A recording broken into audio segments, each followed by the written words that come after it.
I'm Connor Old, and welcome back to another episode of the Top 10 of the 2010s. And this week we're going to be continuing my picks of the top 10 best family movies of the decade with my picks from 6 to 2. But if you're new to the series, what I do is I talk about my favorite movies of the decade through these top 10 lists. We start a new top 10 list every 3 weeks in a different genre, although now as we're sort of, running out of genres, we're going to start doing more abstract videos. So next week we're going to be the top 10 scores of the decade. If you're worried about old Oscar countdown, the plan as of right now will be to continue the series, continue doing different types of genre topics because the Oscar season has been pushed back due to COVID-19. The old Oscar countdown will also be pushed back and starting right now, at least in mid-December. But right now, let's just jump into the top 10 family movies of the decade. Last week we did my picks from 10 to 7, so check out that video if you want to hear the complete list. And now we're going to give my picks from 6 to 2, when next week I'll give my pick on the best family movie, at least to me, movie of the decade. But starting off with number 6, it is Pete's Dragon. You're very brave. Did you know that? You might be the bravest boy I've ever met.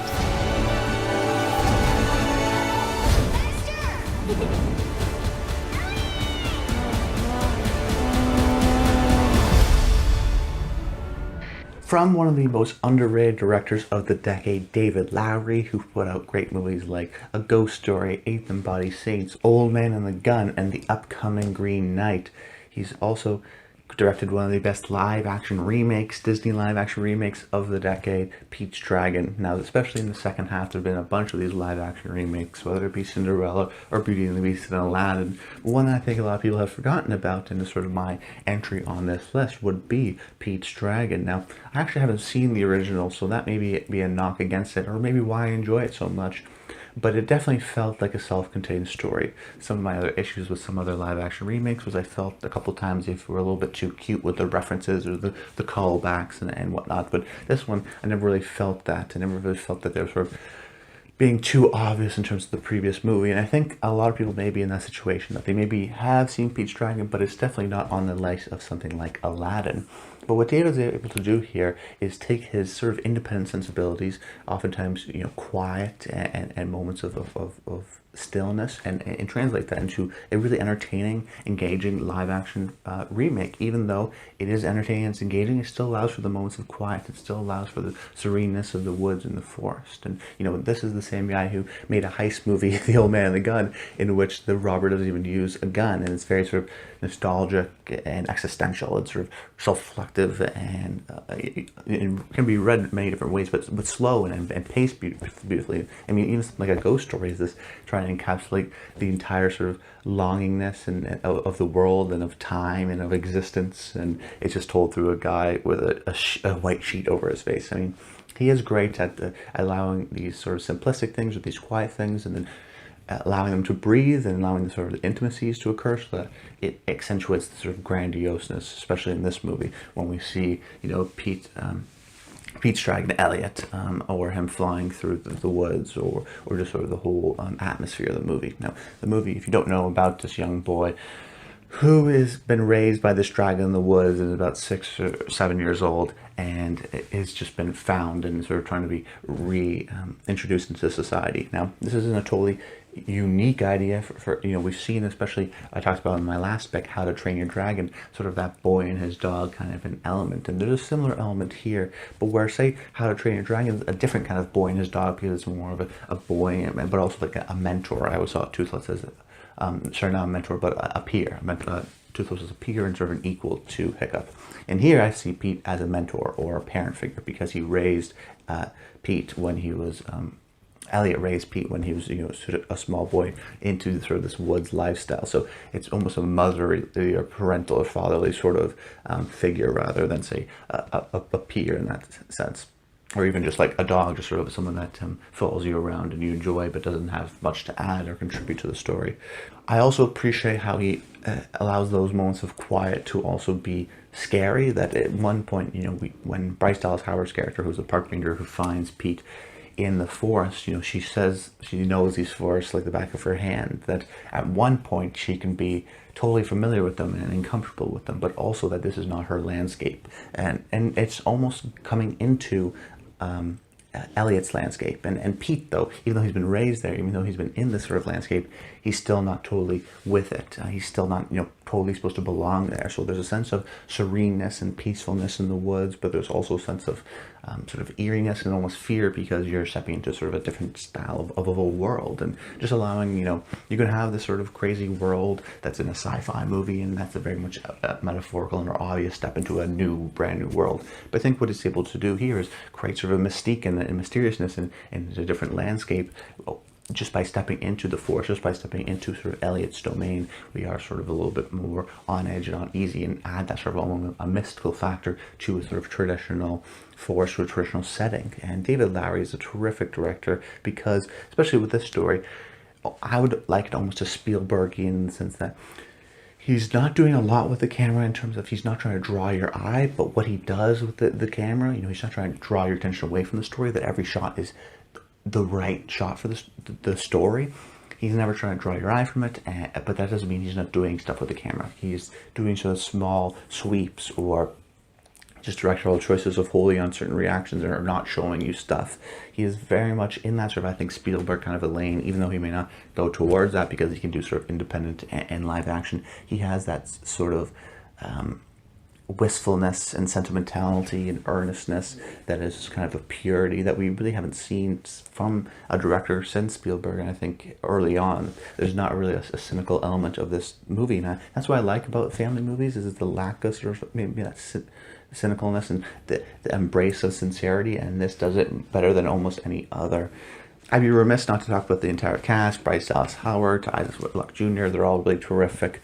And then, Daniel Hart's terrific score, which is very John Williams-esque, but then he'll do something like The Old Man and the Gun, and it's totally different. He's a real great talent and always adds to David Lowery's film. So I had to mention that here because it's a great sweeping score and really pitch perfect too. So similar in a way to my past pick, How to Train Your Dragon, but different because it explores a different type of boy and his dog kind of mentality, but also the wistfulness, and of course it's live action mixed with CGI elements gives it a different sort of feel, and just that sort of central conflict of Elliot wanting to be with Pete and Pete wanting to be with Elliot, but ultimately that they just can't because they're from different worlds and they're from different landscapes and they're from different areas. And very much we've seen this in animated films or whatnot, is that one's from Mars and one's from Earth, and it's a very sort of clear divide that they can't be together.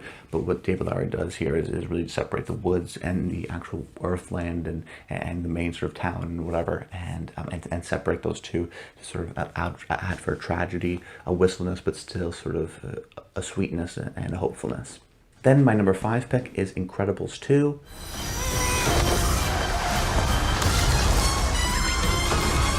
Combustion imminent?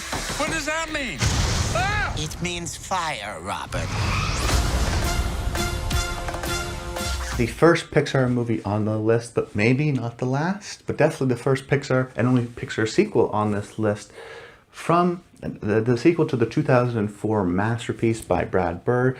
This movie starts right where the 2004 movie ended off of, yet the movie doesn't feel less of like 2005 or 2004 movie. It feels modern. Of course, the animation is updated and gorgeous, and we're allowed for a lot more deeper backgrounds and people and buildings, and just sort of an extra sort of three-dimensional sort of factor to it, where there's the first Incredibles, they looked great, but then sort of the backgrounds were sort of just blank. This one we can create sort of long, great backgrounds, which is terrific. So the animation is very much improved, yet still feels sort of that neo-futuristic 60s kind of a vibe and an atmosphere.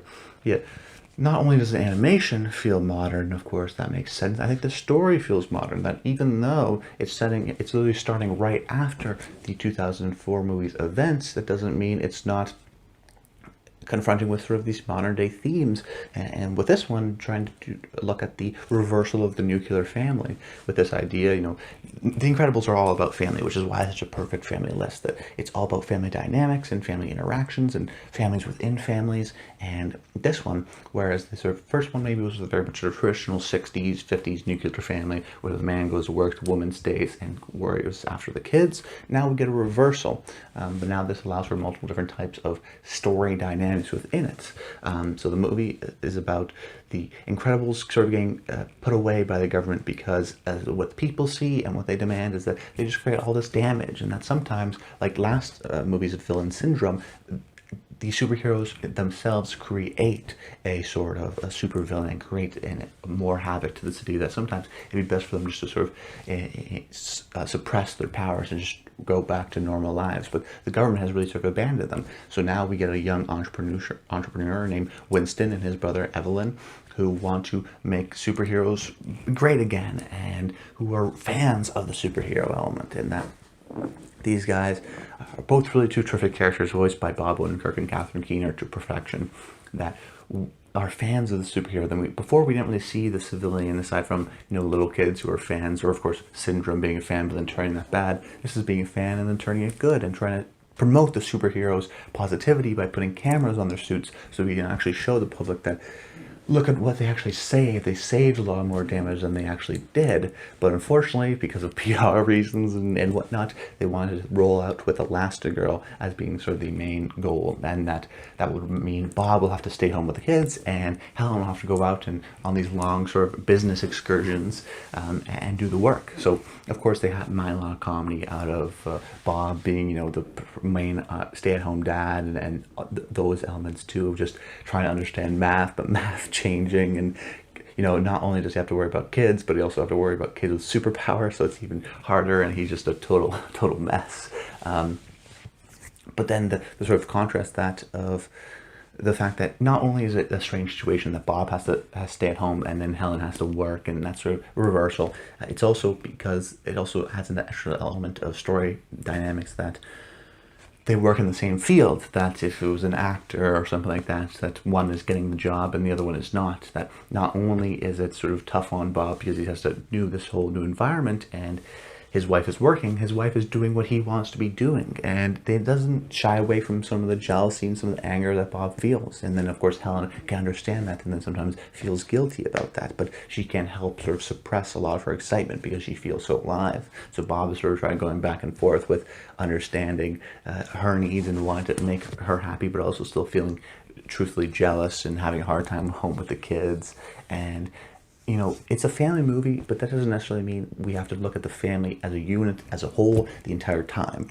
We look at the family unit as a whole and how they work together as superheroes and how they get together and come together as one later on in the movie as well, but like they do in the first one. But this one really focuses on the relationship, the sort of core relationship that structures a family, of course, being the mom and the dad, and make sure that their relationship is healthy. So it's like, looking at family dynamics within a family, and sort of their roles and responsibilities. Of course, in this case, it's just that they're superheroes, and adds a lot of sort of complexities and dynamics that I find really interesting.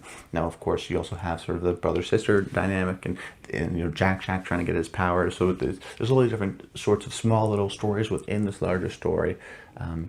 But really, as a family movie, it succeeds terrifically. But it also succeeds well as a sequel, as an action movie, as a superhero movie. I mean, as a superhero movie, I don't want to spoil the villain, but the villain is really terrific, and I didn't see it coming. And Brad Bird, I think, is someone who's really terrific at giving villains motives and giving villains a sense of understanding, and that we can understand where they're coming from, and they always feel like humans, and they never feel like these grand super short villains like they maybe would do in other superhero movies. So that's great. There's always, of course, the superhero elements of the world, and it very much talks about being a superhero when the government not being able to trust you, so you have to go to like this private company to do it for you.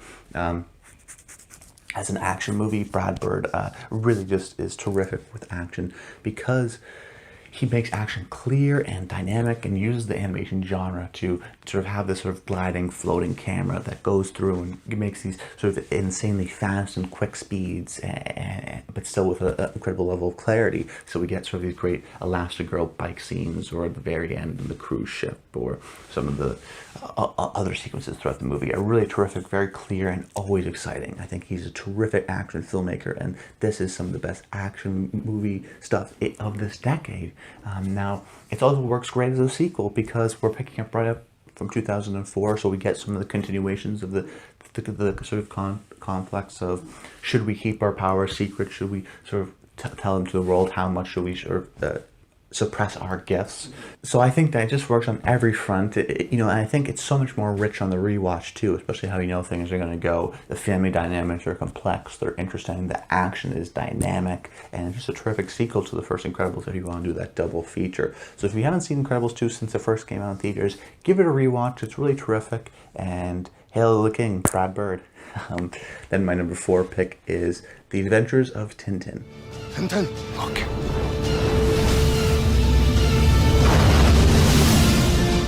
This may sound crazy, but I've got a plan. Excellent. Did you hit anything? Oh dear. Land! We're not there yet! No! Land! From legendary director Steven Spielberg, who had one of his best decades, maybe one of his best decades of all time, yet some people sort of have forgotten it because he's Steven Spielberg, because he's gotten his Oscars, because critics are like, yeah, he's Steven Spielberg, he's great. They have sort of dismissed, I feel, a lot of his movies this decade, even though I was a huge fan, and still, of course, I'm a huge fan of his. And The Adventures of Tintin is sort of a strange one. Released, I believe, on the same weekend or a weekend before War Horse in the same year. So it sort of got cannibalized by Steven's own movie, and sort of did middling box office success, but originally was planned for a trilogy with Peter Jackson and him sort of switching off with each movie. And Peter Jackson was producer on this film and very much involved with Steven in this. But the movie is the best Indiana Jones movie that's not an Indiana Jones movie. It is the secret fourth Indiana Jones movie that he follows up what he really wanted to do after Kingdom of the Crystal Skull, but this time in a pseudo animation mocap hybrid that sort of leaves a weird legacy on cinema. But I still think that this one shouldn't be sort of put to the dust, that it's really terrific and that people should give it the respect I think it deserves, because it's a really terrific adventure movie, and that's a subsection of family movies that I talked about briefly last week, but I really wanted to talk about here, because whether it be The Goonies or even something like Star Wars, I think a lot of times the adventure movie where we go on a quest is something that appeals to families, and oftentimes, while not directly directed towards families, that doesn't mean they're not allowed for families, that doesn't mean they're not suitable for families. The movie is about a young journalist named Tintin who goes on a sort of conspiracy witch hunt to get this scroll in this shipwreck, because he found one piece of the scroll in a model boat that he bought one day. It's a movie like Indiana Jones that will go, or even something like Uncharted video games, which will go on these different types of adventures in these different lands and uncover different mysteries, and that sort of mystery element of trying to understand the next step. Eventually he teams up with an ex-captain alcoholic, Captain Haddock, played great by Andy Serkis, and that sort of kid older man relationship is done really well here. What I like about the visual style of the movie is that it is unique, that it is sort of this mocap CGI animation hybrid, that it's not trying to be something like Beowulf, which is completely trying to be realistic, like a video game cutscene, but more cartoony. It's not like the simplicity of the Tintin comic book, which are very simplistic. It's bringing Tintin to a 3D world, but still trying to keep those cartoony elements so that it's not completely mocap. But if mocap, I mean motion capture, meaning that there's actually actors with balls in their suits that they would do for the Planet of the Apes movies, and acting out and doing these things, so that the actual characters are driven by performances, but they're just not, they don't look like real people. They all add some of these cartoony elements. And the adventure in this movie is top tier. Like I said, it is, in my opinion, on there with Indiana Jones in its sense of pace. I think that this feels like a very modern movie in its quick pace, and how things are always constantly moving and happening, and one thing leads to the next, and keeps that sort of propulsive energy of the film going. I think Tintin is sort of a great character because he's just a blank kind of face that you can project yourself onto and put yourself into this sort of world. I think Steven Spielberg is top tier in terms of what he's doing with his camera work here, that he's always been the elite legend of not drawing attention to his camera work, but often have these long takes where he incorporates multiple shots without cutting, with complex blocking, or just sort of small moves and pans and whips of the camera slowly, or glides that really give it a sort of a Spielbergian kind of a feel, and he does that here, but he makes a very smart decision, where a movie like Beowulf that sometimes gets a little bit unwieldy with its camera movement because it's just all over the place because the camera can do whatever it wants, Steven still allows for a little bit of restraint, that he makes sequences that actors couldn't be able to do because of safety or because of just complexities, but that doesn't mean it doesn't feel real and naturalistic and grounded to the story. That he'll oftentimes cut, that he won't just keep a long take camera and just move it all around, that he will employ sort of traditional, reverse shot sort of cinematic technique, but will also allow for a kind of a grounded element that he'll shoot from low angles. You'll feel like the camera could actually move it within this space. That he allows some restrictions towards him. That's not just this crazy 360 go anywhere it wants camera. So that allows for a sense of groundness, which therefore allows for a sense of tension, because you're not like feel like these characters are rag dolls, that there's a sense of weight and gravity to this, the sense that if Tintin gets knocked off, we feel like he is almost about to fall, versus, oh, he's just a rag doll and the camera can go down and something will save him or whatever. So it allows for a sense of tension within some of these suspenseful sequences because of the camera, because of how simplistic sometimes it is, and those restraints that allow for it, that it's not just crazy and unwieldy, that it is stabilized or allows for those edits or allows for small sort of great gliding, but still allowing for great scene transitions in this case, or once again sort of these Spielbergian shot within a shots, and almost an accentuated style, because he can sort of do whatever he wants but still keep the restrictions within him. That just adds to the adventure, adds to the tension, adds to the action sequences. And the action sequences are great here. The standout of the film is the one where you're in northern Africa and there's a tank in a hotel and Tintin's on a motorcycle and he's going down this hill and he's trying to get this piece of paper that goes through everywhere, and we're following the piece of paper and we're seeing all the destruction and all these different effects layered over on top of each other. It's just a terrific, and it's exhilarating, and it's stuff that you couldn't do in person, yet it doesn't mean it's not just as exciting. Feels something like an Uncharted video game, but much more, maybe with a little bit more whimsy and excitement, although the Uncharted video games are great games. I love them. So this was sort of a great sort of analog adventure movie. If you want to go on a total blast of a movie, please check out Adventures of Tintin. It's totally worth your time. And if you haven't seen it, or maybe you saw it in theaters and you were sort of mixed on it, I think if you watch it on sort of a Saturday afternoon, you'll totally enjoy it. Then my number 3 pick is The Tale of Princess Kaguya. One of the most unique and singular movies I have seen this decade, and a testament to why foreign cinema should be an exploration in any film lover's sort of education of movies. That at one point you think you've seen every sort of style of movies and all blockbusters are the same, they follow the same hero's journey, blah, blah, blah, blah, blah. You see a foreign film like this and it blows you away. Not only is the animation itself unique and different, but the storytelling and how it's told is completely foreign, at least it was to me. Now, the animation is unique no matter what country, because this is, of course, hand-drawn from Studio Ghibli, but multiple different techniques were used. We have, of course, traditional acrylics. We have, of course, this great charcoal that's used.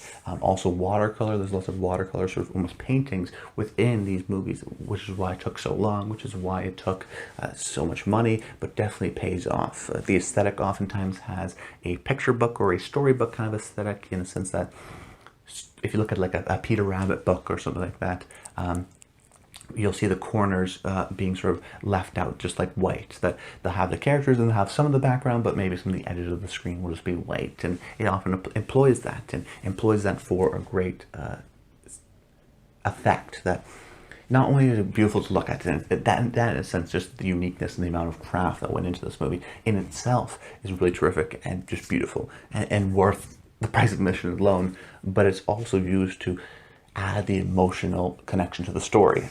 There's one scene where Kaguya is in sort of running away from her village, her palace, and we go to this very impressionistic sort of charcoal a sequence, which is just totally mind-blowing, one of the best sequences really of the decade, but works not because it's unique and different and because, wow, that's a strange choice. Yes, it takes you out of it in terms of it's abrupt and, wow, wouldn't have expected that, but it works because the sort of harsh impressionistic lines of her running away and sort of the almost anger and the speed and the confusion that she feels works with this visual style, that it's actually communicated more with less, which is a sort of a key principle to, I think, this movie, that there's a stillness and there's a quietness, but that always adds to the character. And it's about this movie, this structure of the story is very much a fantastical sort of Japanese fantasies, where it's been sort of referred to it during my research, but also, just traditional sort of princess kind of a tale, but not the traditional in terms of Ariel or whatnot, but in a sort of a stranger, maybe a Japanese kind of a way,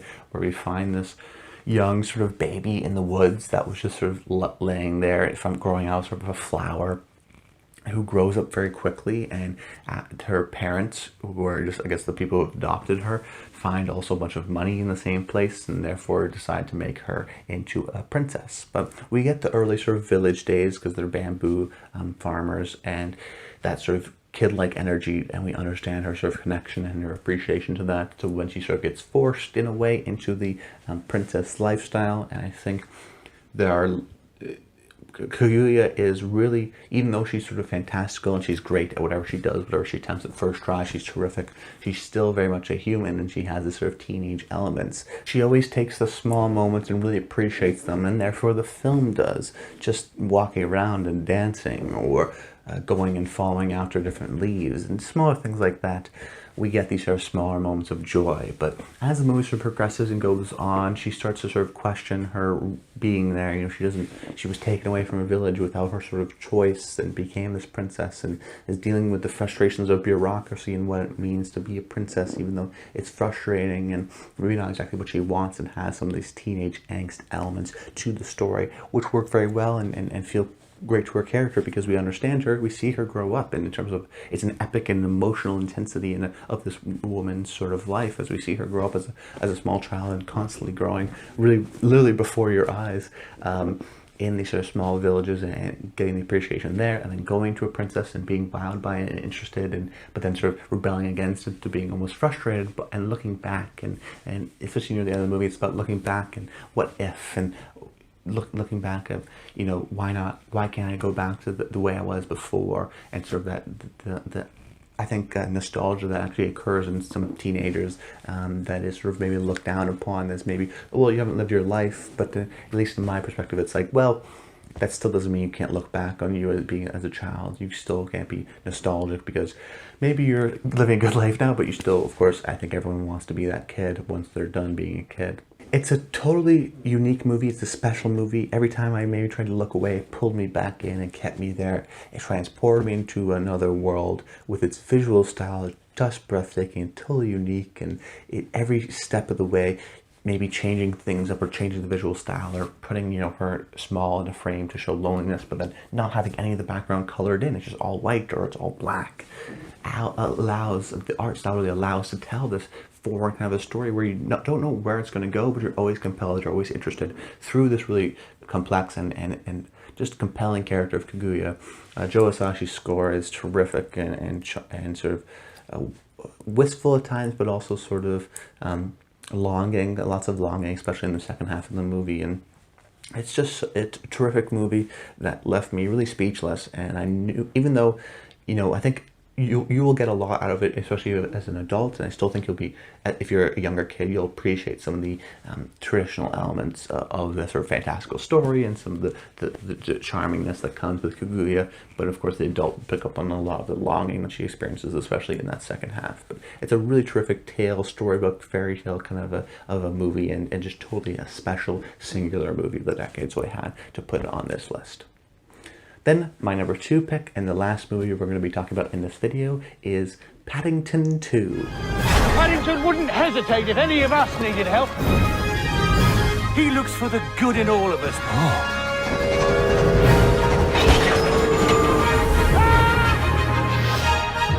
Marmalade? Oh!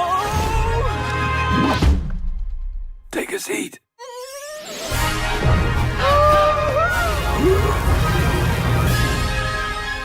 Maybe the most sweet movie ever, a movie so dedicated to kindness and earnestness and joy and happiness, so much interested in those themes the way another movie is interested in darkness and goriness, or just the despair of human soul, which sometimes is more common than sometimes the confrontation of kindness and what it means to be happy and to bring joy into other people's worlds.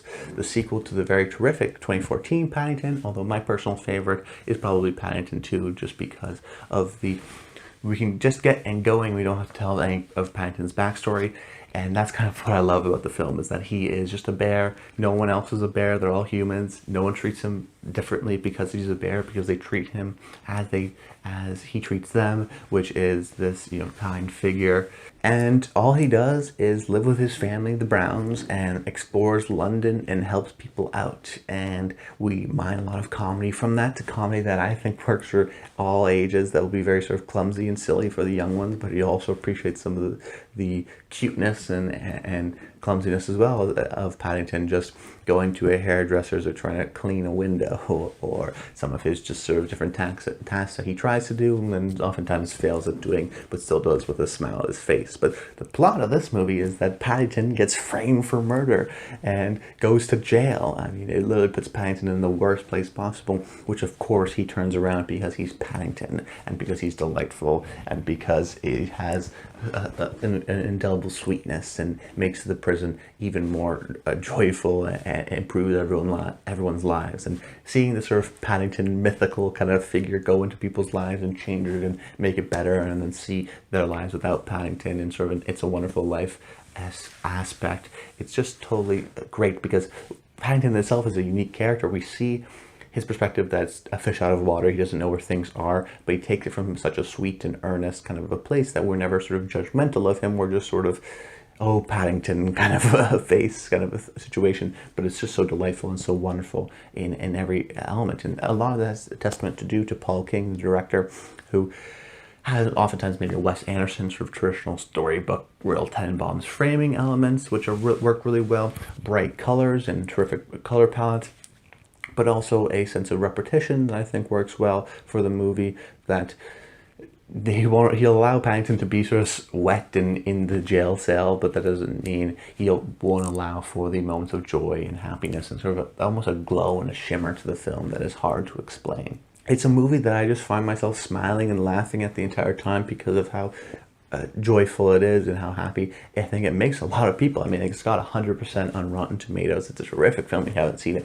don't judge it because it's a family film, because it's just so terrific at making you feel happy, and it's great for the whole family and makes almost the whole family feel like kids. And you have a great performance, I mean, from Hugh Grant. Of course, the whole Browns are terrific, but Hugh Grant really is sort of this maniacal kind of villain, cartoony, but still also real. He allows to sort of go over the top, and he does, and he's terrific at that as well. In a world that's online and scary and maybe seemingly more divided than ever, Paddington is the one person that's able to bring us together and bring us hope. And you know what? I'm not complaining about that, because it's such a terrific movie, a terrific character, and that's fine by me. But that's about it, guys. Until next time, make sure you comment below. Let me know some of your favorite movies of the decade, some of your favorite family movies. Did you like Paddington? I'm trying to predict my #1 family movie of the decade, and subscribe to the channel so you never miss a video, so you can see my future upcoming lists of top 10 scores. Those are lists of the John Williams music. I'm going to be looking at the top 10 overlooked / underappreciated movies of the decade. So lots of great stuff to look forward to. I'm having a blast with the series, and a like and a comment and a subscribe to the channel would do me great. So I really appreciate if you were to do that. That's about it, guys. Until next time, stay tuned.